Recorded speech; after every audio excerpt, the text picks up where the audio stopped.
Assalam alaykum wa rahmatullahi wa barakatuh. Bienvenue dans cet espace de réflexion, là où les cœurs cherchent la lumière et où les âmes écoutent les silences de la vérité. Aujourd'hui, nous allons parler d'une femme dont le nom est gravé dans le Coran, Jamil, l'épouse d'Abu Lahab. Une femme, non pas crainte pour sa puissance, mais pour son hostilité envers la lumière divine. Premier, le visage de l'hostilité. Qui était Jamil? Son nom résonne dans l'ombre de l'histoire. Arwa bint Harb. Un nom noble. Une lignée puissante. Sœur d'Abu Sufyan. Femme d'Abu Lahab. Kouraïchienne de sang et d'orgueil. Elle avait tout, sauf la lumière, mais ce qu'elle portait dans son regard n'était ni noblesse ni sagesse.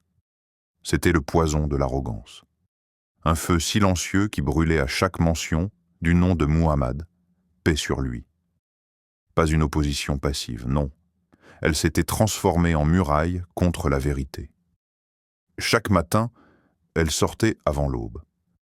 Dans ses mains, des ronces, des épines, des éclats de haine.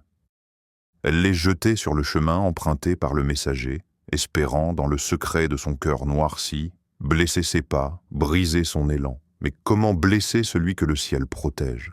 Comment arrêter une lumière quand on n'est qu'un souffle d'ombre? Sa haine était viscérale, car derrière elle se cache la peur, peur de perdre le contrôle, peur que la vérité bouleverse l'ordre établi. Elle voyait dans le prophète non un homme, mais une menace vivante contre le tissu des illusions qu'elle chérissait. Pourquoi haïr un homme qui appelait à la paix?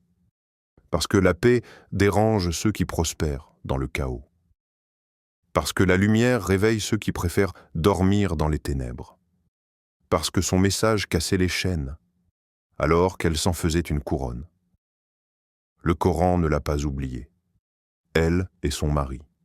Son nom n'est pas cité, mais sa trace est gravée. Ainsi dit ce passage brûlant. Et quiconque oppose un obstacle au chemin d'Allah, nous l'entraverons par les feux brûlants. Coran 74, 16, 17. Ce verset ne crie pas, il annonce. Il ne menace pas, il prévient.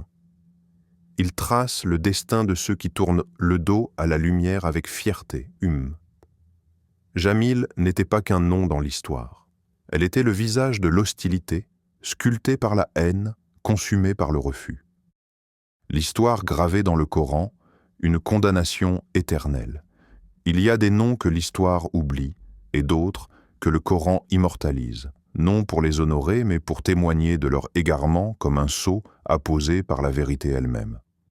Dans la sourate Al-Masad, Allah ne s'adresse pas seulement à Abu Lahab. Il désigne aussi celle qui marchait à ses côtés, non comme compagne de vie, mais comme complice dans la haine, comme architecte silencieuse d'un feu qu'elle croyait contrôler. Allah dit, sans embâge, sans détour. Et sa femme, la porteuse de bois, une corde de fibres lui serrant le cou. Sourate Al-Masad, versets 4 à 5. Porteuse de bois, 3 mots simples, mais d'un poids spirituel immense. Ce n'était pas un simple acte de nuisance. Elle ramassait du bois pour nourrir le feu, celui qu'elle espérait voir consumer le prophète, paix sur lui. Mais en vérité, elle ne faisait que ramasser le bois de son propre châtiment. Car tout dans le Coran est retournement. Ce qu'on sème par orgueil, on le récolte en humiliation. Et ce feu qu'elle préparait sur terre, Allah le lui réserve dans l'au-delà. Non pas autour d'elle, mais sur elle, une corde nouée de ses propres mains, faite de fibres rugueuses, de fibres de sa propre hostilité, sera nouée autour de son cou, là où le collier de l'orgueil s'était un jour posé, le feu enserrera à jamais.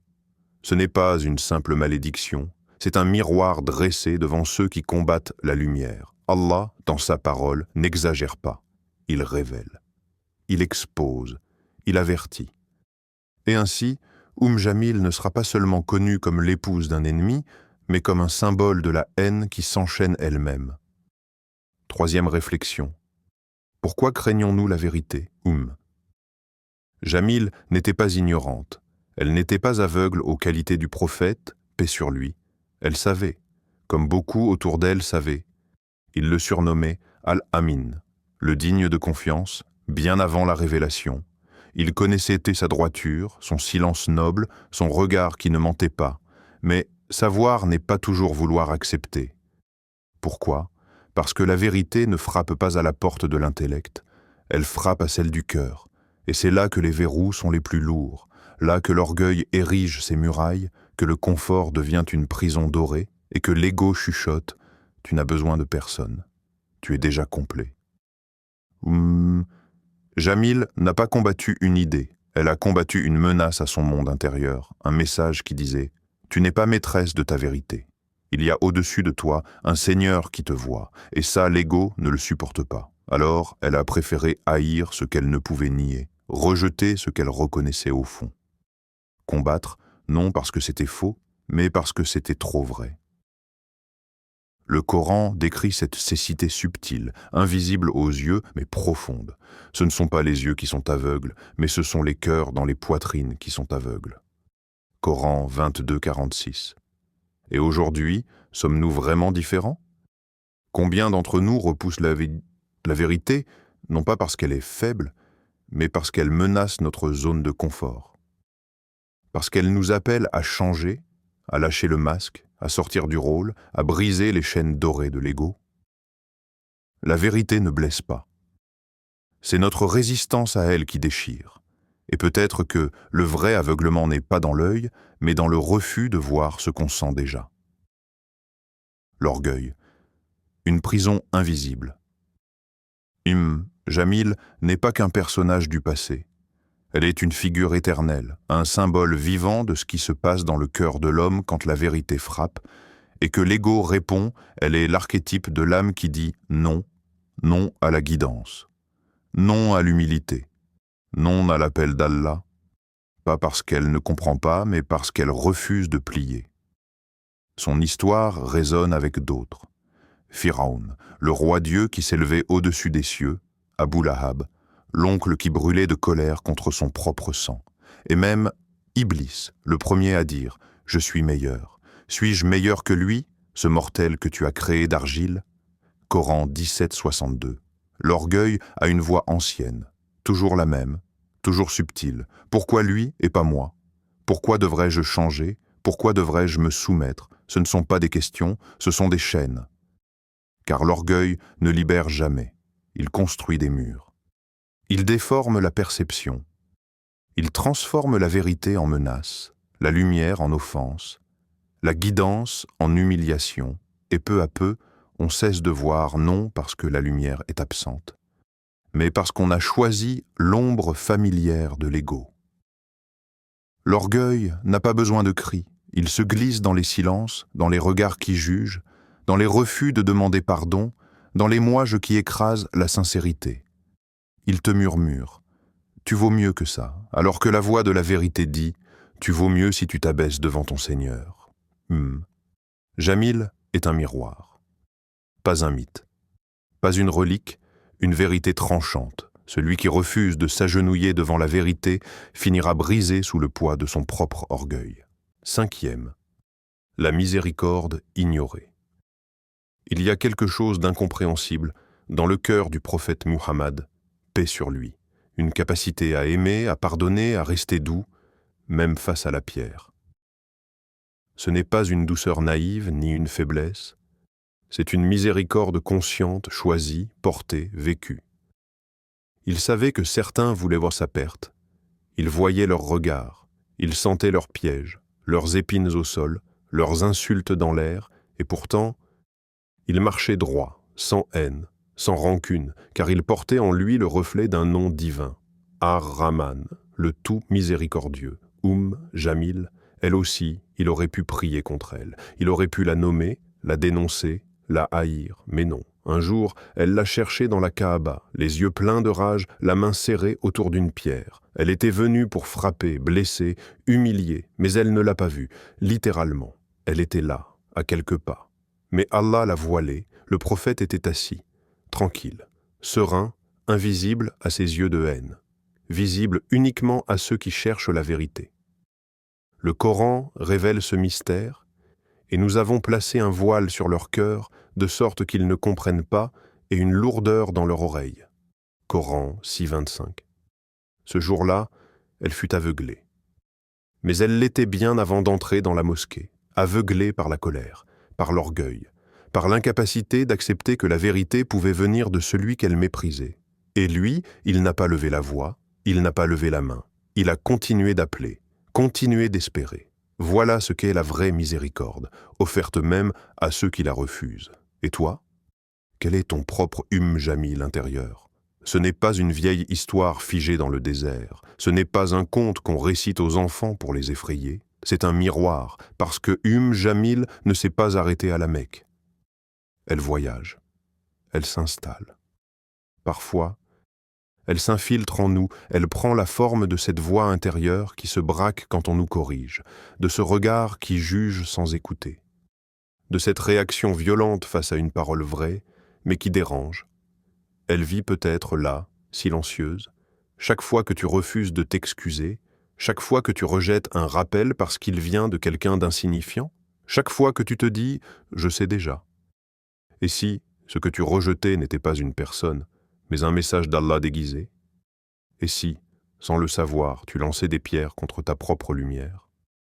Le Coran ne parle pas que des autres, il te parle à toi, à ton cœur, à ta lutte intérieure. Ne vois-tu pas celui qui prend sa passion pour sa divinité? Allah l'égare en toute connaissance. Coran 45-23. Chaque fois que tu mets tes désirs au-dessus de la vérité, chaque fois que tu protèges ton image au détriment de ton âme, tu nourris un feu. Pas à l'extérieur, dedans. Alors pose-toi, écoute. Qu'est-ce que je nourris en moi? Une lumière? Ou un feu? C'est peut-être ça le vrai combat, pas contre Jamil la femme, mais contre Jamil l'ombre, celle qui refuse de plier même devant la beauté de la vérité. 5e. La miséricorde ignorée. Il y a quelque chose d'incompréhensible dans le cœur du prophète Muhammad, paix sur lui, une capacité à aimer, à pardonner, à rester doux, même face à la pierre. Ce n'est pas une douceur naïve ni une faiblesse, c'est une miséricorde consciente, choisie, portée, vécue. Il savait que certains voulaient voir sa perte. Il voyait leurs regards, il sentait leurs pièges, leurs épines au sol, leurs insultes dans l'air, et pourtant, il marchait droit, sans haine, sans rancune, car il portait en lui le reflet d'un nom divin, Ar-Rahman, le tout miséricordieux. Jamil, elle aussi, il aurait pu prier contre elle, il aurait pu la nommer, la dénoncer, la haïr, mais non. Un jour, elle l'a cherché dans la Kaaba, les yeux pleins de rage, la main serrée autour d'une pierre. Elle était venue pour frapper, blesser, humilier, mais elle ne l'a pas vue, littéralement. Elle était là, à quelques pas. Mais Allah l'a voilée, le prophète était assis, tranquille, serein, invisible à ses yeux de haine, visible uniquement à ceux qui cherchent la vérité. Le Coran révèle ce mystère, et nous avons placé un voile sur leur cœur, de sorte qu'ils ne comprennent pas, et une lourdeur dans leur oreille. Coran 6,25. Ce jour-là, elle fut aveuglée. Mais elle l'était bien avant d'entrer dans la mosquée, aveuglée par la colère, par l'orgueil, par l'incapacité d'accepter que la vérité pouvait venir de celui qu'elle méprisait. Et lui, il n'a pas levé la voix, il n'a pas levé la main, il a continué d'appeler, continué d'espérer. Voilà ce qu'est la vraie miséricorde, offerte même à ceux qui la refusent. Et toi? Quel est ton propre Jamil intérieur?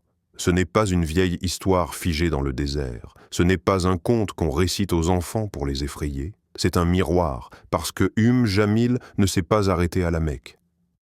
Elle voyage, elle s'installe. Parfois, elle s'infiltre en nous, elle prend la forme de cette voix intérieure qui se braque quand on nous corrige, de ce regard qui juge sans écouter, de cette réaction violente face à une parole vraie, mais qui dérange. Elle vit peut-être là, silencieuse, chaque fois que tu refuses de t'excuser, chaque fois que tu rejettes un rappel parce qu'il vient de quelqu'un d'insignifiant, chaque fois que tu te dis « je sais déjà ». Et si ce que tu rejetais n'était pas une personne, mais un message d'Allah déguisé?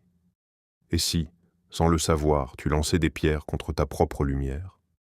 Le Coran ne parle pas que des autres, il te parle à toi, à ton cœur, à ta lutte intérieure. Ne vois-tu pas celui qui prend sa passion pour sa divinité? Allah l'égare en toute connaissance. Coran 45, 23. Chaque fois que tu mets tes désirs au-dessus de la vérité, chaque fois que tu protèges ton image au détriment de ton âme, tu nourris un feu. Pas à l'extérieur, dedans. Alors pose-toi, écoute. Qu'est-ce que je nourris en moi? Une lumière? Ou un feu? C'est peut-être ça le vrai combat, pas contre Jamil la femme, mais contre Jamil l'ombre, celle qui refuse de plier, même devant la beauté de la vérité. 7e conclusion, l'histoire n'oublie pas les âmes. L'histoire, en vérité, n'oublie pas. Et ce que le Coran grave dans ces versets, ce n'est jamais par hasard. Jamil, on ne la redoute pas pour ses actes bruyants, ni pour sa parole acide, ni même pour la pierre qu'elle portait. Non, on la redoute pour l'intensité de son rejet, le feu intérieur qu'elle a préféré au baume de la vérité. La rage qu'elle a nourrie jour après jour contre celui qui n'apportait que la lumière. Et aujourd'hui encore, son nom est cité, pas pour l'honorer, mais pour avertir, pour tendre un miroir à chaque génération, pour dire aux âmes « ne fais pas comme elle », parce que quand on ferme la porte à la guidance, quand on nourrit l'orgueil, quand on étouffe la lumière, on finit par s'oublier soi-même.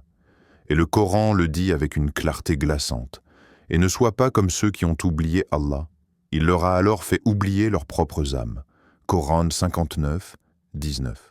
C'est peut-être là le pire des châtiments, être vivant sans se connaître, respirer sans lumière, marcher sans âme. Alors rappelle-toi, ce que tu nourris en toi aujourd'hui sera la trace que tu laisseras demain. L'histoire n'oublie pas les âmes, elle se souvient de leur feu ou de leur lumière. Abonne-toi si cette lumière t'a touché, car notre voyage ne fait que commencer, et chaque histoire ancienne est un miroir pour l'âme d'aujourd'hui. Qu'Allah purifie nos cœurs de l'orgueil et nous guide vers la sincérité. Assalam alaykum wa rahmatullahi wa barakatuh.